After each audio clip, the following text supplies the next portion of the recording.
लोग टूट जाते हैं एक घर बनाने में। सुनिएगा जी।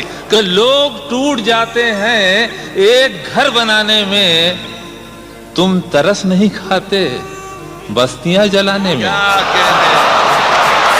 कहने था, क्या कहने।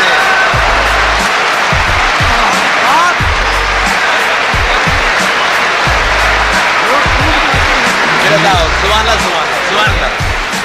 लोग टूट जाते हैं, लोग टूट जाते हैं एक घर बनाने में, तुम तरस नहीं खाते बस्तियां जलाने में।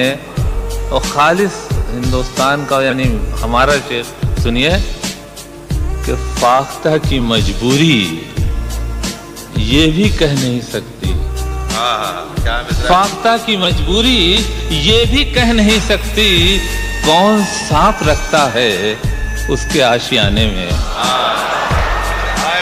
फाख्ता की मजबूरी ये भी कह नहीं सकती, कौन सांप रखता है उसको उसके आशियाने में।